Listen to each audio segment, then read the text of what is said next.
სახელითა მამისათა და ძისათა და სულისაწმინდისათა.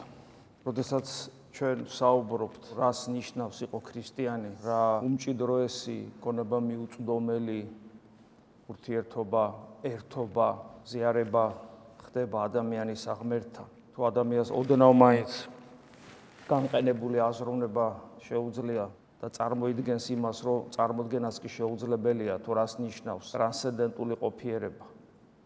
ღმერთი, რომელიც ყოველგვარი ცნობადის, ყოველგვარი ხელშესახების, ყოველგვარი აღქმადის, მატერიის, დროის, სივრცის, ლოგიკის, ყველაფრის მიღმა რომ არის.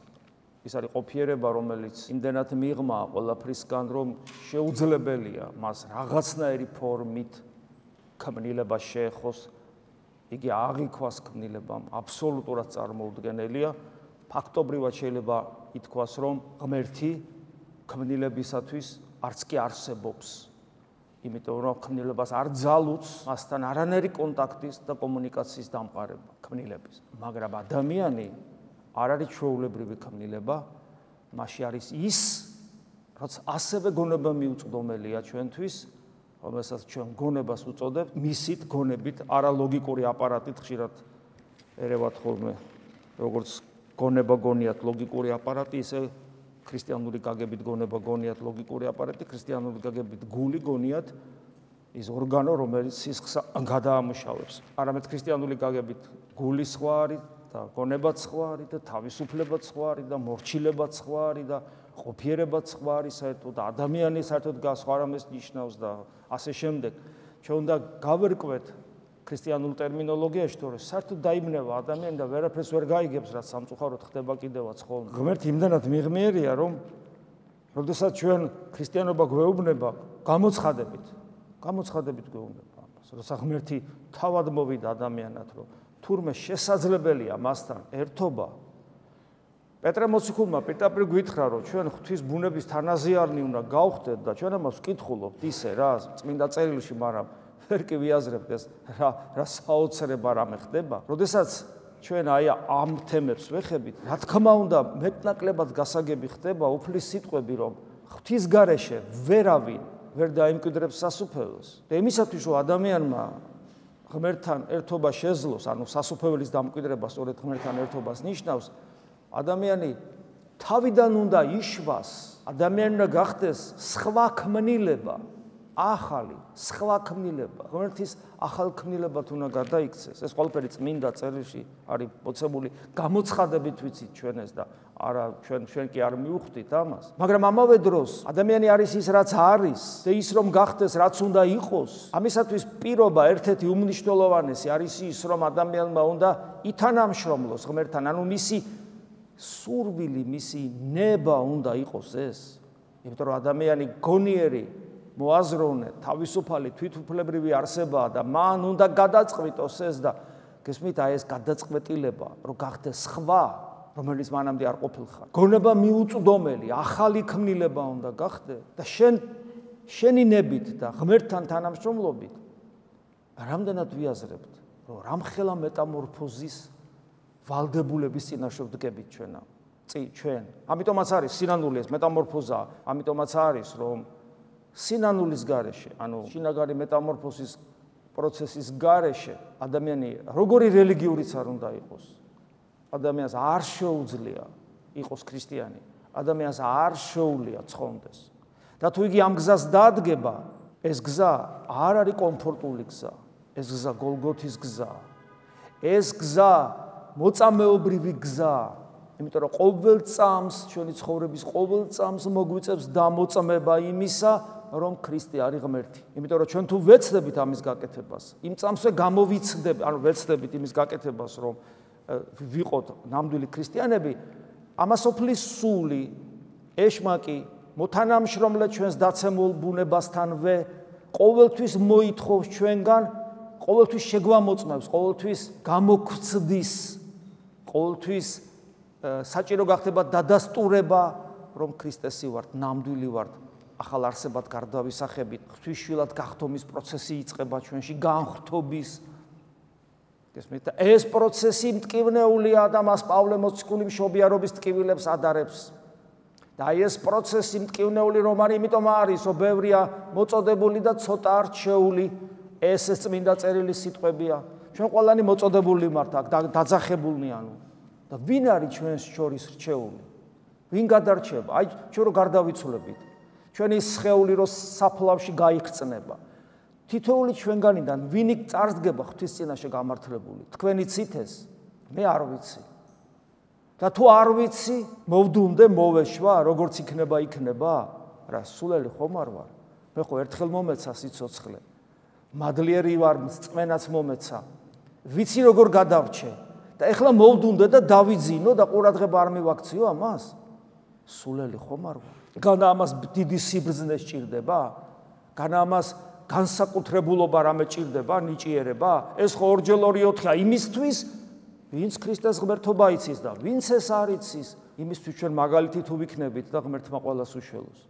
ხოლო ჩვენ აქ მდგომებს, როცა გვეტყობა გულგრილობა, სარწმუნოებრივი, როცა გვიჭირს ბრძოლა, ჩვენ რამდენად შევძლებთ ეშმაკის დამარცხებას, როდესაც ჩვენ არ შეგვიძლია პატარა დისკომფორტს ვაჯობოთ.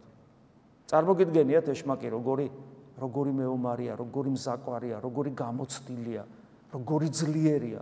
არა გვაქვს ამის წარმოდგენა. ჩვენ მასაც ესე ჰარალეთ ვექცევ და ეშმაკი არა. როგორც წმინდა სერაფიმე სარაველი ამბობს, მას რომ ღმერთისგან დაშვება მიეცეს, ნეკათით თელ სამყაროს ააყირავებდაო. გესმით? ის დაცემული ქერუბიმია, უდიდესი ძალის მქონე. და ვინ ახარ შენ ადამიანი რო ფიქრობ, რომ ეს დიდი არაფერია და მასთან, ანუ არ ახარ მობილიზებული საომრად. ვინ ახარ შენ ადამიანი, როცა მობილიზებული არ ახარ საომრად, როცა ეგეთი მტერი ყავს, რომელიც თავის ჭკუაზე გატარებს ისო რომ ვერც კი გძნობ.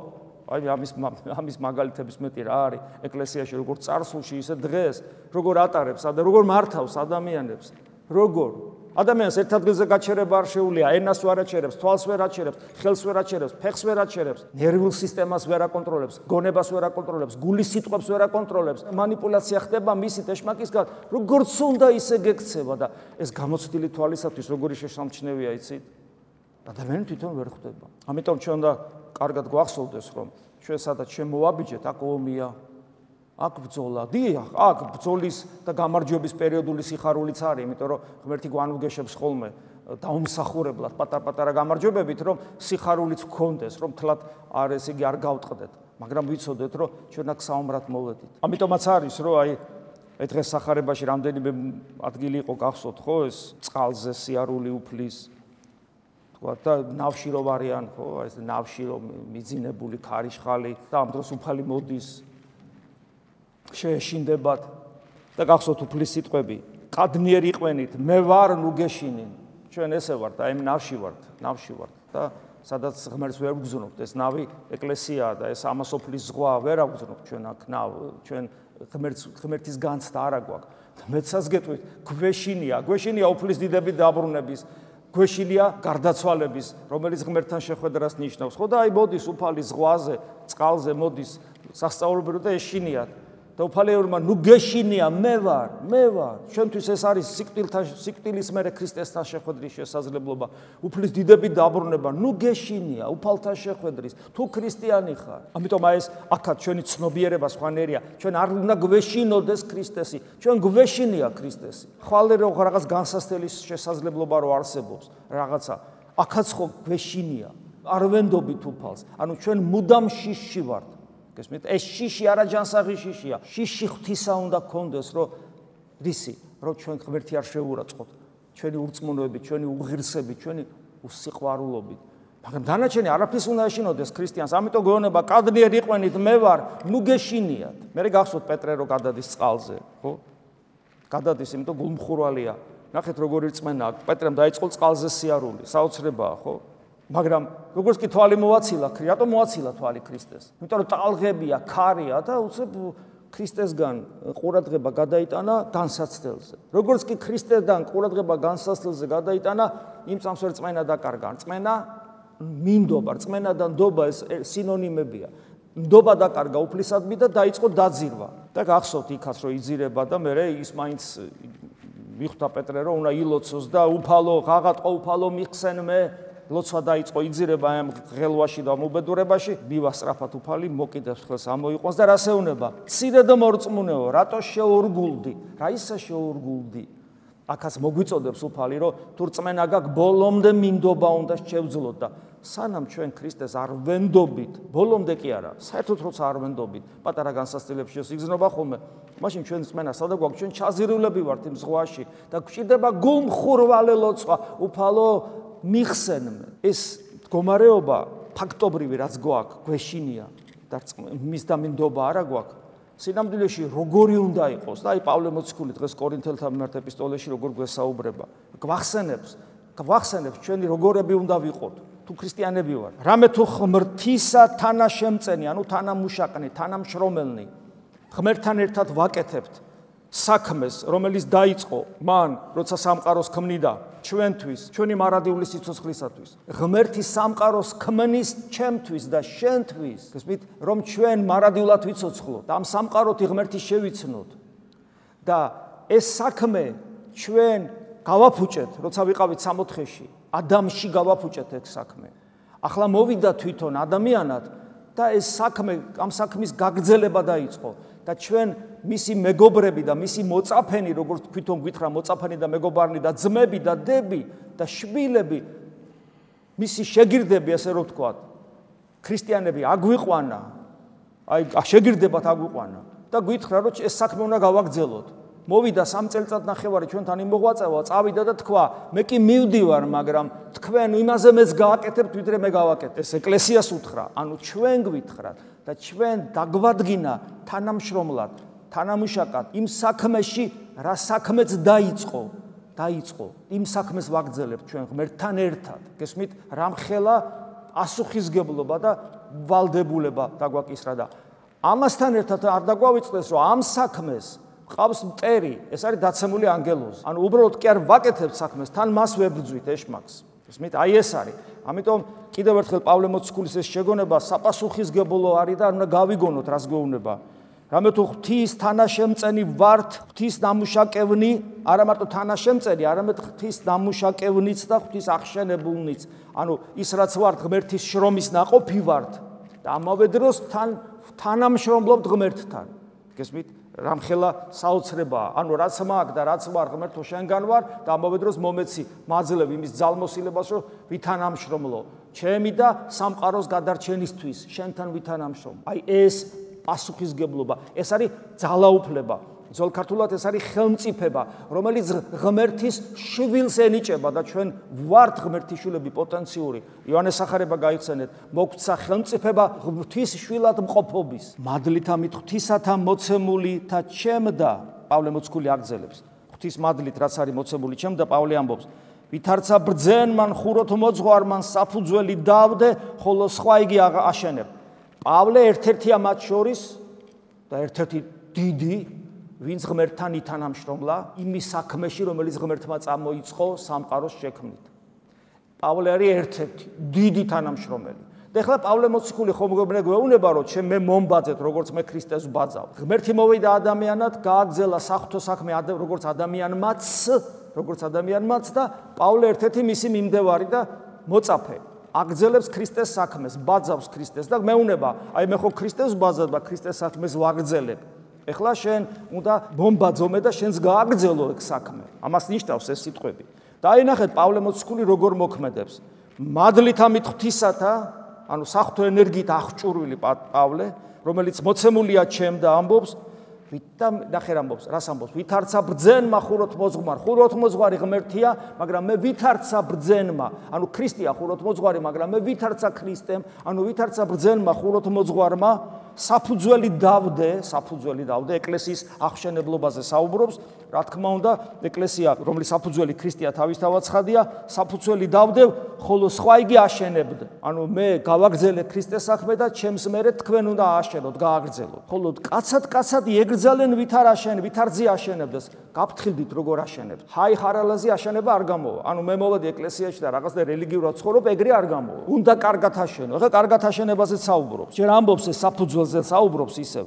რამე თუ საფუძველი სხვაი ვერავის ხელეწიფების დადებად გარეშე მისა ქრისტეს გარეშე ვერავინ დადებს საფუძველს, ანუ ყველა ჩვენ ეპოქაში, ჩვენ დროს, ჩვენ აგურს ვდებთ, ანუ ჩვენ საფუძველს ვდებთ. თუმცა ეს აგური და საფუძველი არ გეგონოთ რაღაცა მოვიტანე დავდე.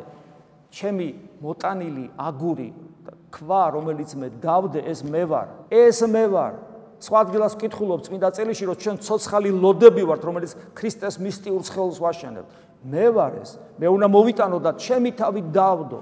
და ეს ჩემი თავი უნდა ისეთი იყოს, რომ შეასრულოს თავისი მოვალეობა იმ ადგილას, სადაც ის იდება. და ვერავინ დადებს სხვა საფუძველს, ვერავის ხელეწიფების დადებად გარეშე მისა, მის გარეშე ვერავინ დადებს, ანუ მე ვერ დავდებ ჩემ თავს, როგორც ცოცხალ ლოდს, მის გარეშე, ანუ ქრისტეს გარეშე. ანუ რას ნიშნავს ეს? ჩემში ქრისტე უნდა იყოს. სხვანაირად მე არ ვარგივარ არაფერში. და რომელი კი დიდებულ არს იესო ქრისტე, ანუ მის გარეშე, ანუ ქრისტეს გარეშე ეს არ გამოვა. მე უნდა მივიტანო და დავდო, როგორც პავლე მიიტანა და დადო, მაგრამ მე რო უნდა მივიტანო და დავდო, მხოლოდ იმ შემთხვევაში გამოვდგები, თუ ჩემში ქრისტეა. მის გარეშე არაფერი გამოვა. უკეთო ვინმე აშენებდეს საფუძველს ამაზე და მე ჩამოთვლის როგორ აშენებს? ოქრო, ვერცხლი, ანთრაკიპატიოსანი, ძელი, თივა, ლერწამი. ანუ ყველა სხვადასხვა მასალით აშენებს და გახსოვთ ხო ოქროს თვისება რა არის? ოქრო რაც უფრო მეტად განსაცდელშია, რაც უფრო მეტად ცეცხლშია, უფრო იწმინდება. აი აქ და ამ დროს იქვე არის ძელი, თივა და ლერწამი. რა ემართება ძელ, თივას და ლერწამს? ზოგი სწრაფად იწვის, ეგრევე გაქრება, ზოგი დიდხანს იწვის და შეიძლება კიდე გადარჩეს, ანუ ცეცხლით გამოიცდების. ნახეთ, კაცადისა იგი საქმე გამოცხადნეს, რამე თუ დღემანმან, როცა უფალი დაბრუნდება. როცა ღვთისმშობლობაში წარსდგება მთელი სამყარო საშინელ სამსჯაროზე, დღე და მან გამოაცხადოს, რამე თუ ცეცხლითა გამოჩინებად არს. ცეცხლით გამოჩდება. შენ გონია რომ შენ აშენებ, მაგრამ ოქროთი აშენებ თუ ლერწმით. ოქრო ხარ თუ ლერწამი, შენში ქრისტეა თუ არაფერი არ არის, წარიელი ხარ. რა არის შენში? არ ჩანს. მაგრამ აი რომ დადგება ის ჟამი, მაშინ გამოჩდება, იმიტომ რომ ის როგორც ცეცხლი მოდის, ღმერთი როგორც ცეცხლი მოდის, როგორც ელვა გამობწყინდების, გახსოვთ ხო, წმინდა წერილიდან. და მაშინ გამოჩდება რა არის? თუ ოქროა, კიდევ უფრო განწმენდა მოხდება შენში. ანუ ქრისტე რო გამოჩდება, კიდევ უკეთესი გახდები, ხოლო თუ თივა და ლერწამი ხარ, წამის ყოფაში განკარდები და აღარ იარსებები. ამიტომ ცეცხლითა გამოჩინებად არის კაცადისა იქის საქმე, ვით არ რა იყოს, ანუ რას წარმოადგენს. ცეცხლმა გამოცადოს, პავლე მოციქული ამბობს. რა გავაკეთო იმისთვის, რომ ოქრო ვიყო? არ ვიყო ლერწამი, არ ვიყო სიცარიელე, ლერწამი სიცარიელია, სიცარიელი არაფერი არ არის. რა გავაკეთო ამისათვის? მე არ ვიცი რა ვარ, ვერ ვხედავ. და გამოცდა მელის, პასუხისგებლობა მელის. გესმით? მე არ ვიცი მოწოდებული კი ვარ, მაგრამ რჩეულში ვარ თუ არა ვარ. რა გავაკეთო და პავლე მეუბნება, არა უწყითა? აი ხო კითხვას მიჩდება, გონიერს კითხვა უჩდება. უგუნური იტყვის, კაცო მე ოქრო ვარ, აბა რა ვარ.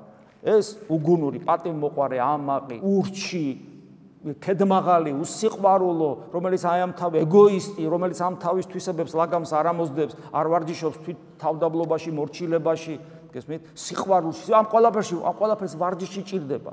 არამედ თავის თავში დარწმუნებული, თავისი რელიგიურობით აღფრთოვანებული ადამიანი არის ლერწამივით სარიელი, არაფერი არ არის შიგნით და თავის ან ბურბუშელა, ლამაზია ბურბუშელა, შიგნით სიცარიელია, არსი არ გააჩნია, გესმით?